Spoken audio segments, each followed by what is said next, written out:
Welcome to Edcamp Home 3.0. We actually do have some Thank viewers you. out there, and we've got 4 viewers out there. I am Craig Yen from California. I am a 5th grade teacher, and this is session number 1 on Genius Hour. We'll go from left to right um, with introductions really quick. Angela?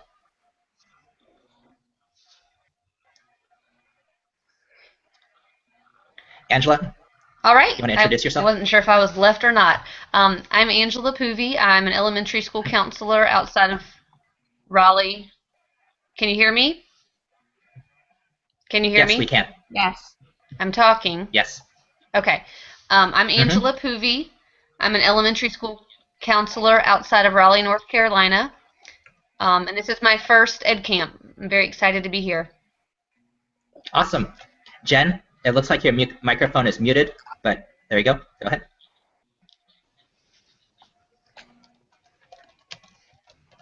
We cannot hear you, Jen. Jen was saying that she... Okay, now go to G+. Jen, are you there? Okay. Megan, go ahead. Hi, I'm Megan. I'm from Minnesota. And I teach kindergarten. But I'm currently in Nebraska visiting family, so I just couldn't wait. I had to take a little break from that just to get in here and learn more about Genius Hour. Awesome. Nate? Hey guys, I'm Nate Ubaski. I'm a high school English teacher from Colorado. I teach at Heritage High School, and I've been to several ed camps before, but this is my first ed camp home. I'm excited to be a part of it. Awesome. Trish? Hi, I'm Simon from Wausau, Wisconsin. I teach 2nd grade. Okay. Trish, if you can get some earbuds in, please, or headphones in, or turn down your speakers. We're going to hear a lot of feedback if you have it that way. What do people know about Genius Hour? Or what do they want to know? I guess I'll start it off. Oh, there we go. Go ahead. I'll start it off with I know a lot about it, but I don't know about the implementation as far as getting the stakeholders like my students, my parents, and my staff on board with my ideas. That's where I want to go first in my ideas about it. Definitely. Turn mine off. Go ahead. I honestly don't know a lot about it. What I do know, I just feel like it seems so appropriate for kindergarten when they just need that. They're so interested in specific things, and they just have that passion still to learn. And I want to. It seems so developmentally appropriate that I really want to incorporate that. I think that is an awesome point there. I think one of the things that we're talking about with Genius Hour is that it did come from 20% time. I am typing some things back into the back channel and the back channel chat as well, if you want to toss some things within there. I know that Joy Kerr, who will be hosting the 2nd session of Genius Hour with edcampHOME, is that she has a huge live binder with like Genius Hour resources.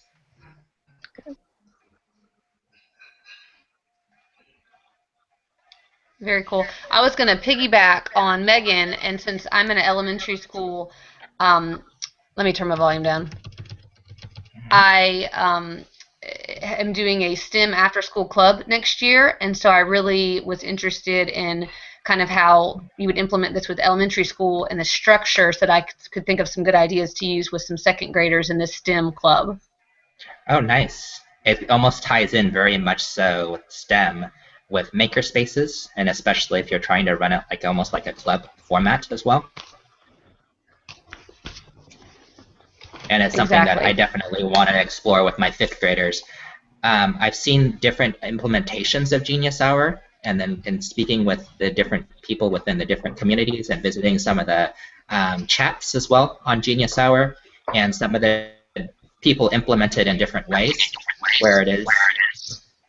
Jen, can you mute, please? Sorry about that.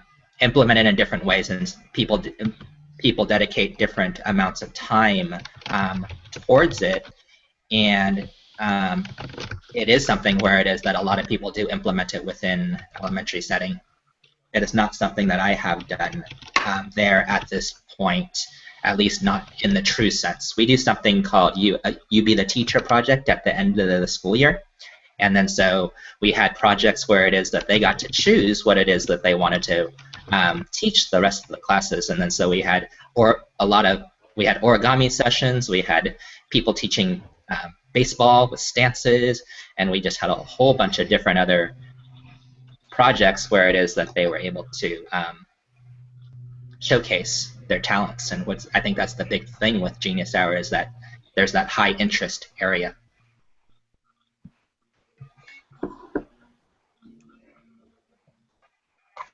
Anybody else have something else to add? That's Trish. Megan was asking on the chat if there were any apps that people knew of for Genius Hour. Mm-hmm. Anybody I am not aware aware of of anything? I'm not aware of any apps, but that live binder that Joy Kerr has put together is absolutely amazing, with a whole bunch of other resources about it. We actually do have a bunch of questions within our Q&A session. It looks like go ahead and pull some of this out.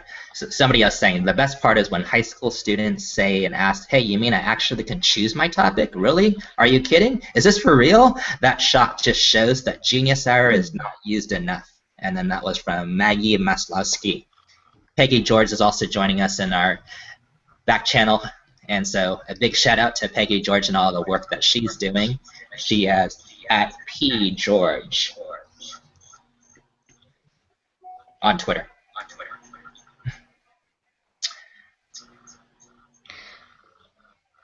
Yeah, I was just doing a live binder Google search of Genius Hour live binders, and there were numerous that came out. So thank you for that suggestion. And then so in particular, look for Joy Kerr. And yeah, Kirr. I just saw her name. That's the one for Genius Hour, where it is that it just has so many different resources to it.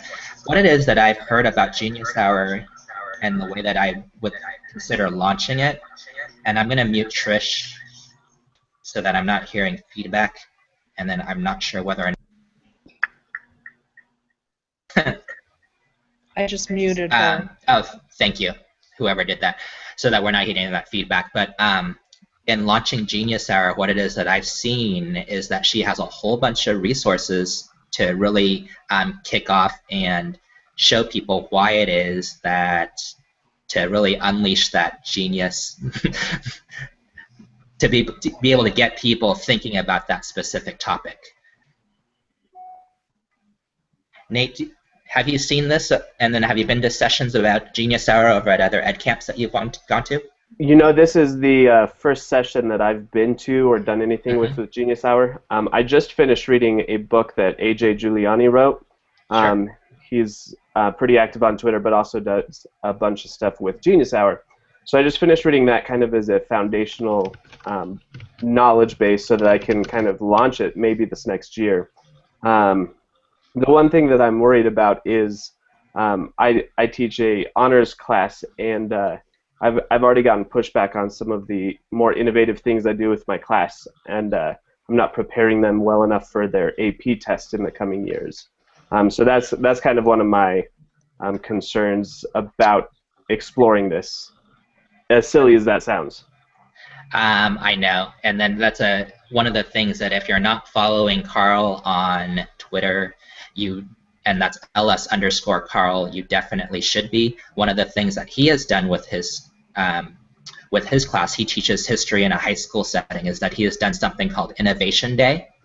And then so if you look up a little bit more about Innovation Day, it's still a project where it is that it's working back towards a specific amount of time back on towards this day, and where it is that it's very similar to Genius Hour, and it's probably gears itself more towards 20% time, where it is that they have to go ahead and deliver a product at a certain point.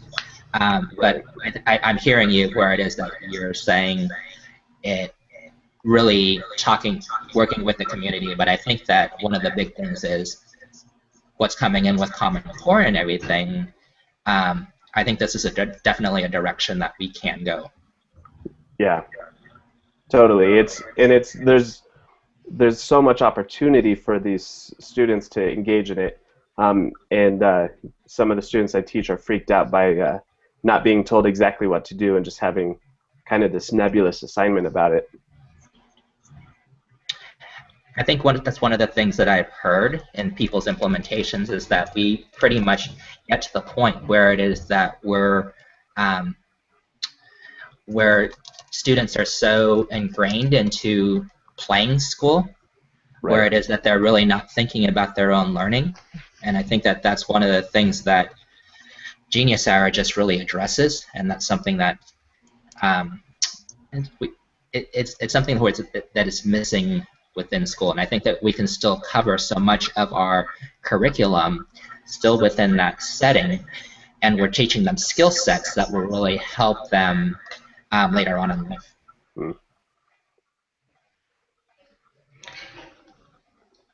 Craig, are you familiar enough with Carl's Innovation Day to know some examples of the projects he's done? Or the students actually have does done? have a blog, and I am not quite familiar enough with it to speak towards it.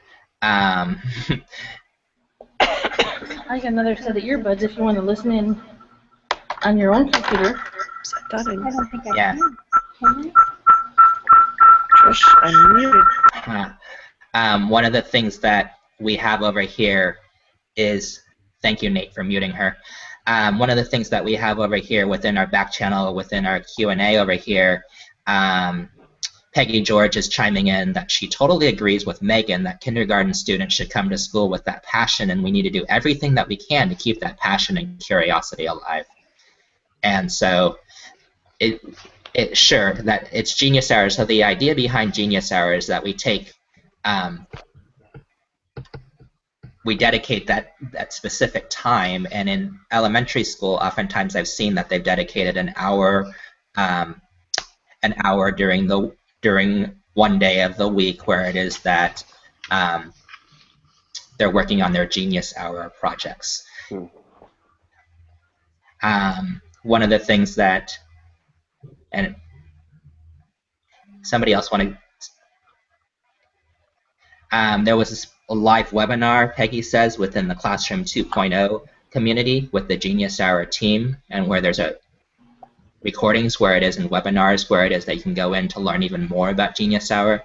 I'm thinking that my concerns with implementation is I have a hard time giving up that control to the kids, but I think that it is just so necessary. And then Genius Hour, it's going to be, it might be loud, it might be messy, but it's with the kids learning.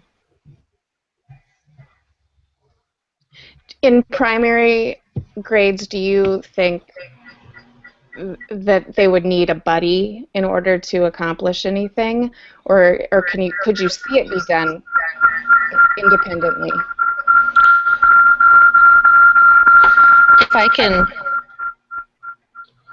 If I can butt in here, I've done it in second grade with buddies, and it actually works out better without a buddy. Okay. And what has your experience been with Genius Hour then?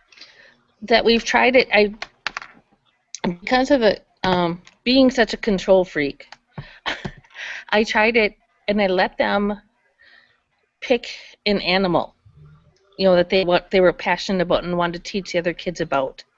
Sure. And then they could they did their discovery on I had Edmodo sites that they could use, and Blend Space on Edmodo that they could go on and do the research that way, plus books.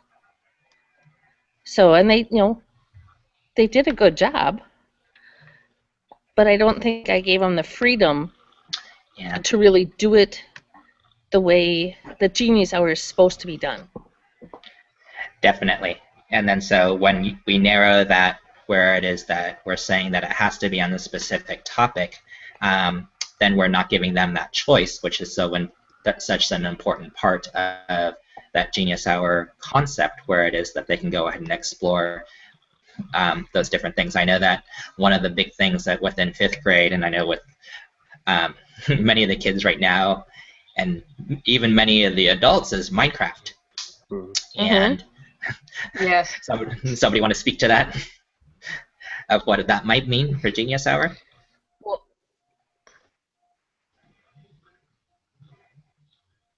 I just know that the Minecraft is very popular, and I've seen some things on Twitter about, using Minecraft and gaming to engage students, and different coding things. And I don't know a lot of specifics. I haven't done anything with it, but my own child loves it, and it's really exciting for the kids to come up with projects related to that. Do you do a lot of collection of resources for the kids, or is it all up to them to discover these things? That's a good question. Who are you talking to, Megan? Anybody. Oh, okay. Megan, when I did it, I used a blend space, so I pretty much gave them what they could use. But when I was at an Edcamp in, I don't know, they were really talking about letting the kids get on the internet and doing their own exploration, and then using that as a teaching tool when they get stuck, or when something pops up that they don't know about. And that's real risky to me, but I see the point in it. I see the teaching value of it. I'm not really sure how it is that she's doing this, but Joy Kerr is chiming in.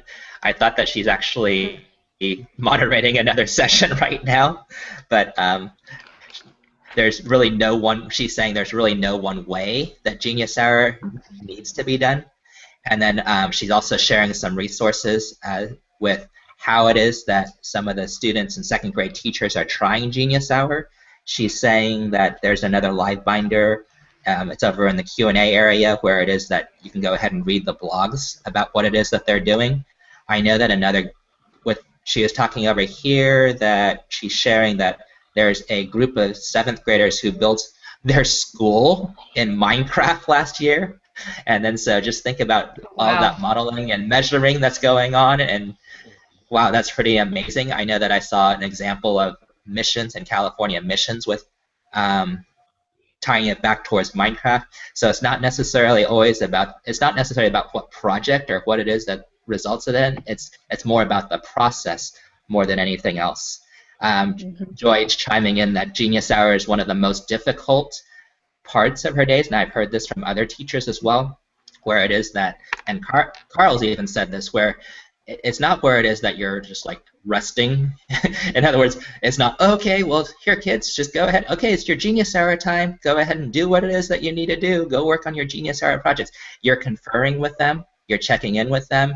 You're assisting them, and you're learning right beside them. And I think that's one of the huge things about Genius Hour. Another resource that people have tossed into the back channel, it's actually the back channel is moving so quick that I can barely keep up with it, is another gentleman by the name of Paul Solars. He's, I believe it's at Paul Solars, or if you type his name into Google, you'll be able to pull up his website, his class website. He has student portfolios as well, where it is that he's just shared out so many of those different resources. One last thing, and I'll give up the mic. Nancy Wall chimes in that Genius Hour is exciting for students at all levels. It helps students discover what they are passionate about and learn from their talent, which is just awesome. If Joy has, oh, sorry, go ahead. Go ahead. No, keep going. I was just going to say, if Joy has any good resources for kindergarten or ideas, if she wants to post those or send them to me, I would really appreciate it. What I would do is I would go ahead and connect with her on Twitter. Yeah. She is at Joy Kerr, and that's one of the big things. In other words, sure, we can have like a 20 or 25-minute conversation right now about Genius Hour, but really, is it going to really answer all of our questions right away? No, probably not. It's going to just be able to open up our minds that saying, hey, is there something that we've tried? Is this something that we've researched? How it is that we're going to implement within our classroom? But the whole thing is we have to implement it within our classroom, try it, and then as we're trying it, or even before we try it, reach out to those people and make those connections. one of the things, I don't know if you saw this or not, Nate, in the back channel area was Brookhauser. Yes, I did see that. Yeah. Okay, and then so make sure to jot his name down. I'm going to try and copy out the questions that are within the back channel there and within that conversation there to house it somewhere, perhaps on my blog, with a blog post just with resources, or I'll put it within a shared Google document to be able to share it with everyone. And I'll try to save out the chat from our session as well. Do we know when it is that our time frame is that this is supposed to be running from? Go ahead. I thought it was 40 after. That's what my thought was. Okay. Joy is saying that, hey, it's not rest time. He's saying, hey, it's not rest time for the teacher. And then she's saying, true that. And then Ashley is chiming in that she's saying, I feel it's actually more work because you need to be sure you are supporting every student doing all different types of things. There is a Genius Hour chat each week as well. And then while I don't know the time offhand of that, I know that if you go to like cybermerryman.twitter.html, you'd be able to get the official chat time for like everything. And I'm sure it's actually probably within Joy Kerr's live binder on Genius Hour as well. So is there any other, is anyone here struggling to start Genius Hour or a 20% timer Innovation Day kind of idea, or are other people kind of already getting their feet wet? Where is everyone at in that process?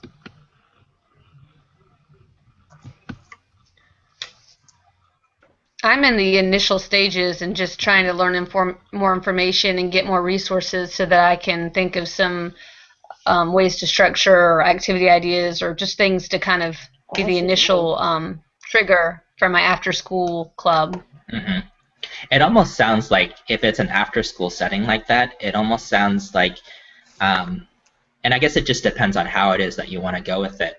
Because if it is an after-school club, are you pitching it back to, because if I was going to do an after-school club, it would be like part of the enrichment program as part of the PTA, and I would still have to write it up as something. Mm-hmm. In other words, to explain it to the families and to the students of what it is that we would be doing there, because it almost sounds like what you were saying is that you want it to be STEM related still.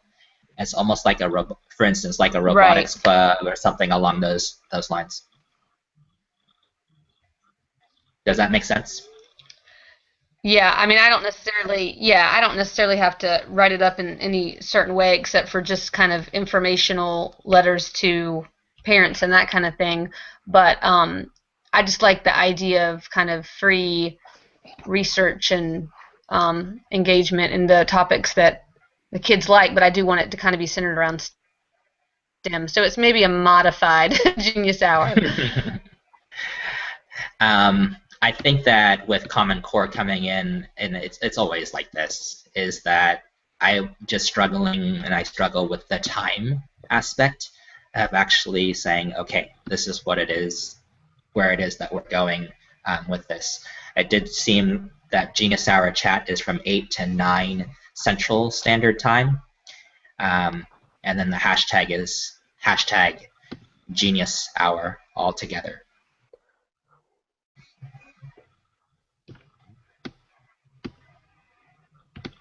Now, one of the things that's interesting... Thanks for sharing that, Craig. Mm-hmm.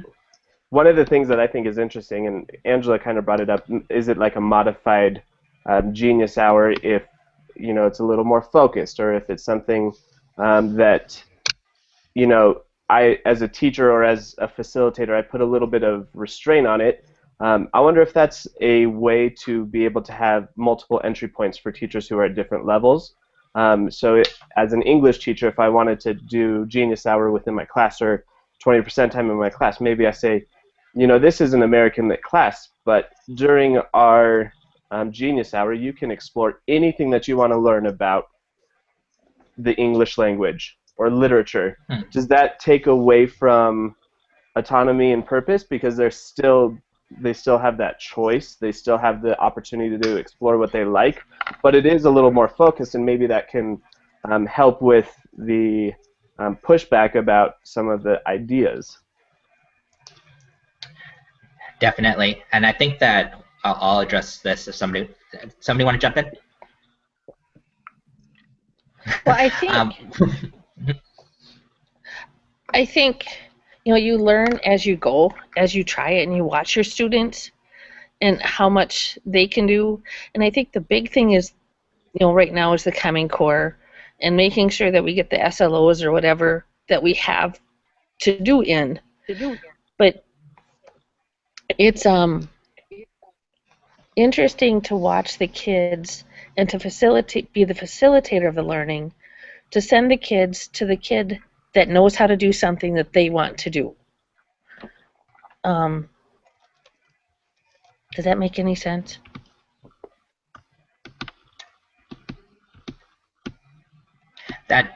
I think that does make sense.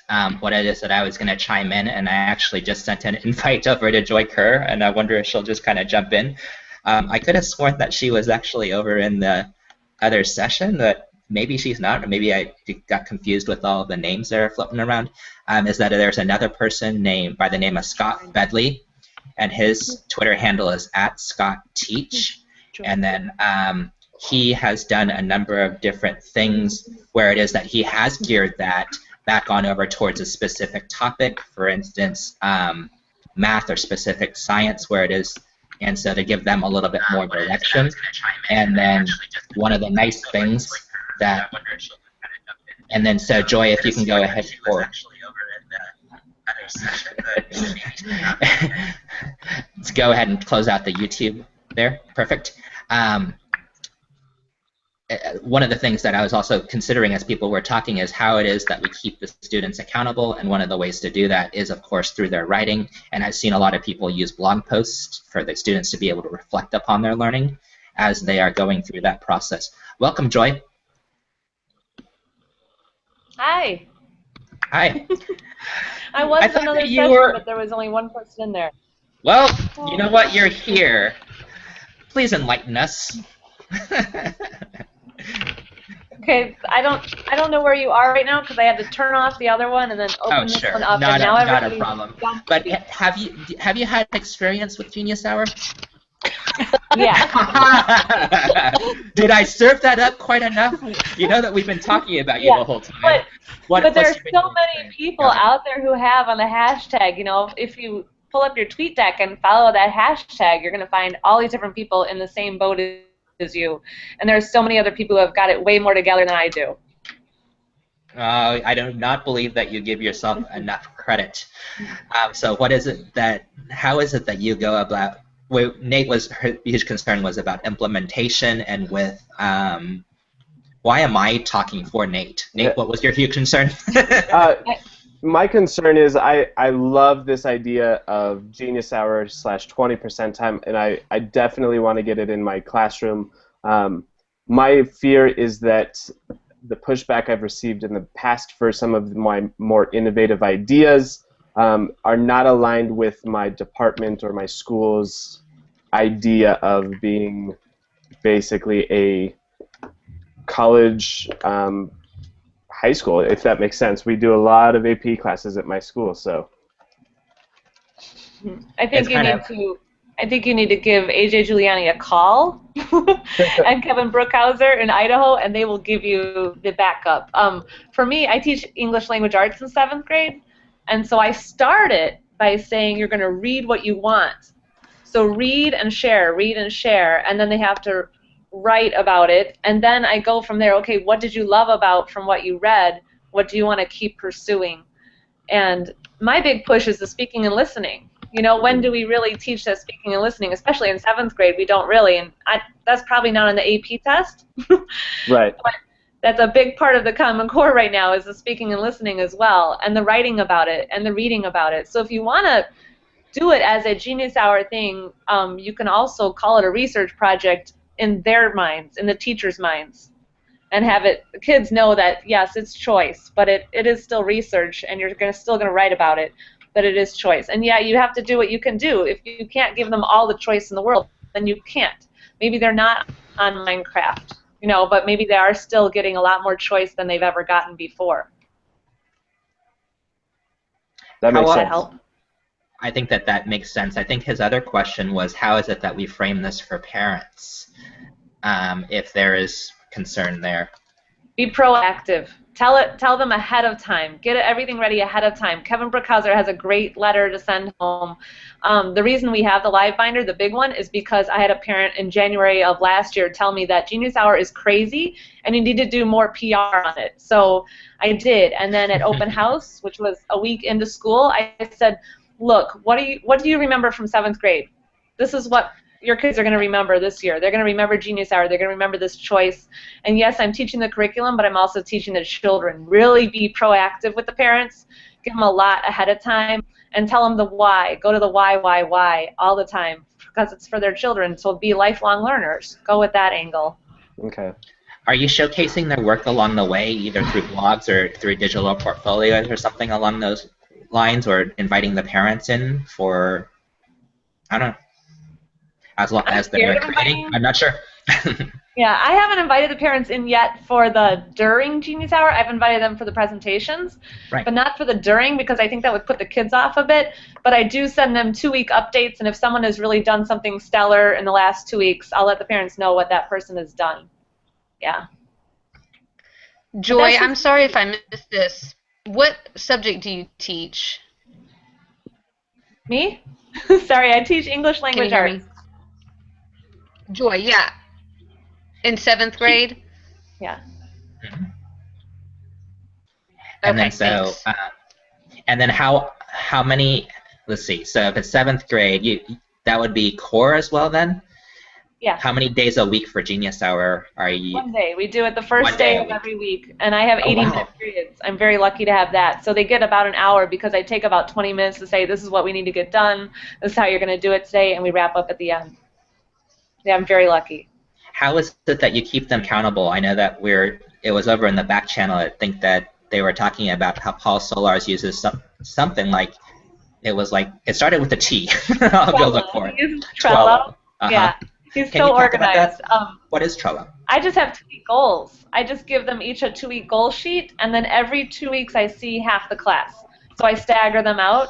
So they have their own goal sheet, and then I talk to them about what they did in the last 2 weeks. Did you accomplish your goal or not? And I'm not for the grades for this, but I do give them a small grade for their goals. And so they are held accountable that way. And then you can see if they're really stuck or if they're just flying, then you can let them go for a bit. But if they're really stuck, you just need to figure out what they're really working on. Is that really a passion or not? And go from there. It really is. Those one-on-one conferences with the goal sheets are really important. Nice. Can you talk a little bit more about helping them in the initial phases of actually choosing out something that is big enough for them to be able to pursue? So for instance, if their passion is, I don't know, baseball, you can't just pursue how do you direct them enough within that process? That makes sense. I love you, Craig, but I'm not going to answer all your questions. Come on. No, because that's on the live binder. It says helping students get started. This is an EdCamp. Everybody's supposed to be talking. I am not being interviewed here. So how would you guys ask your kids about it? Come on, talk about it.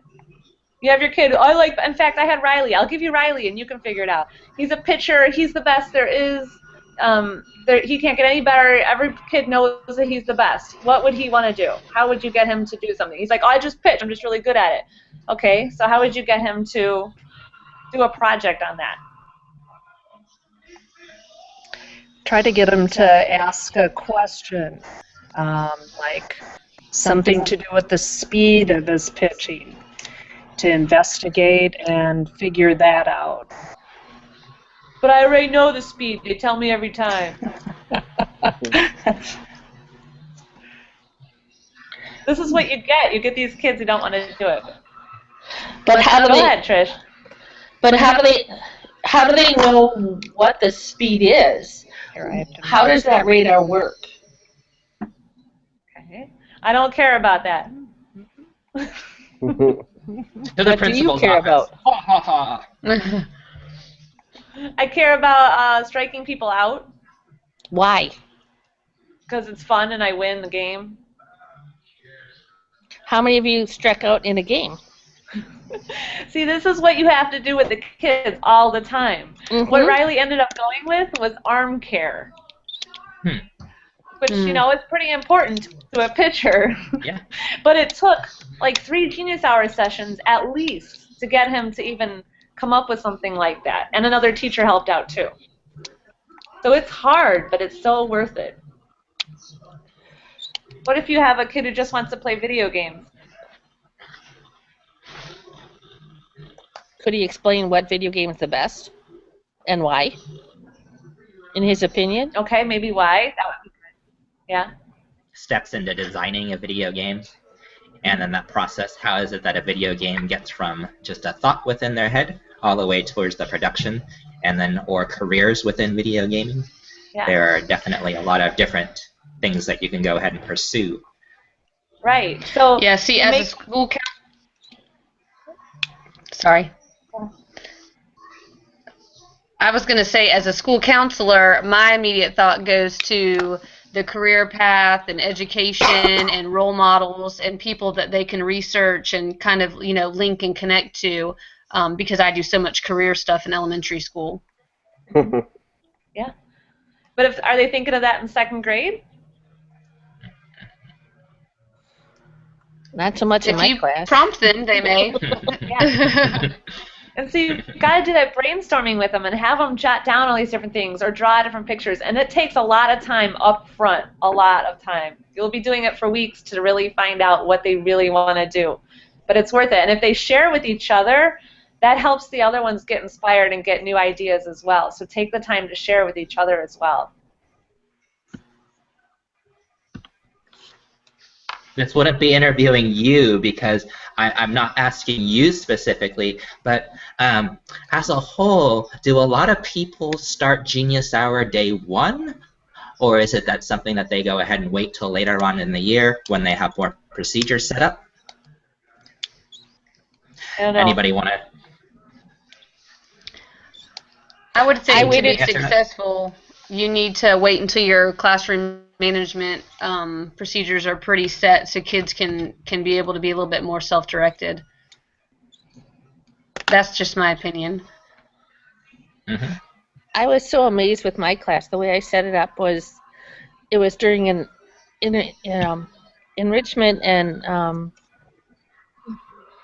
intervention block, and my highest kids, my highest achievers, had the hardest time getting going because they wanted to know exactly piece by piece, and they want it spoon-fed to them, where my average kids just took off and ran, and they were wonderful. And theirs turned out great. But it was so hard watching the high kids flounder because they wanted to know exactly what they needed to do. This is really good for those high kids. Mm-hmm.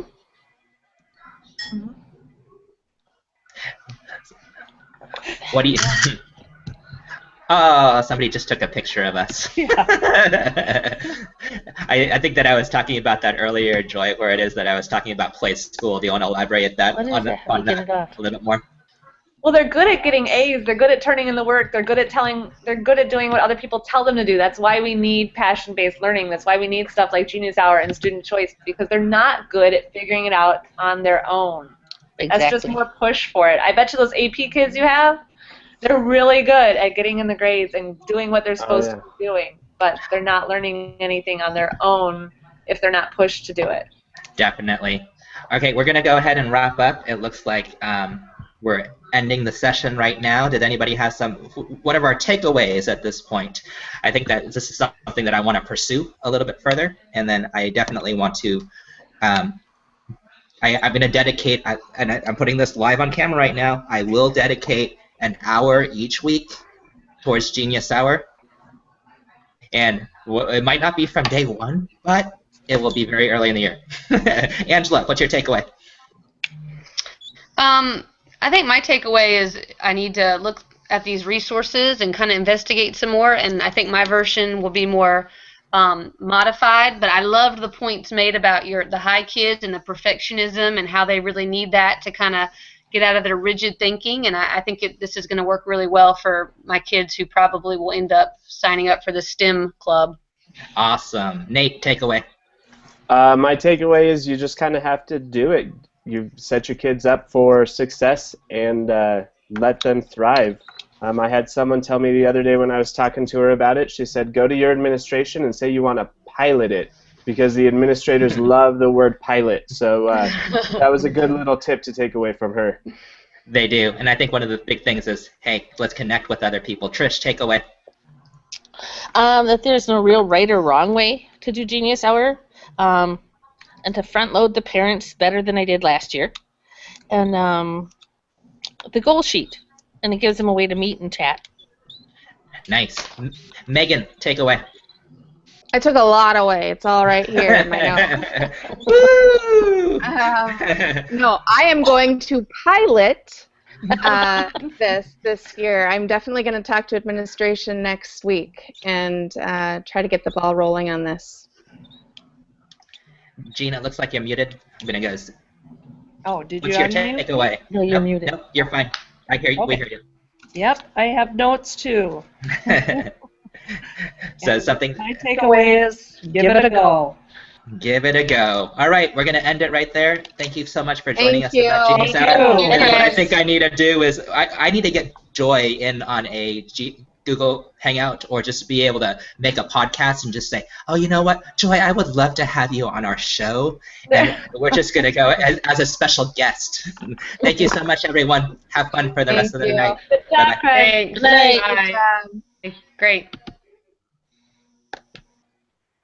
End call, right? Yeah. All right, we're still on the air. I think that I'm going to, oh, here we go. Hang up and call.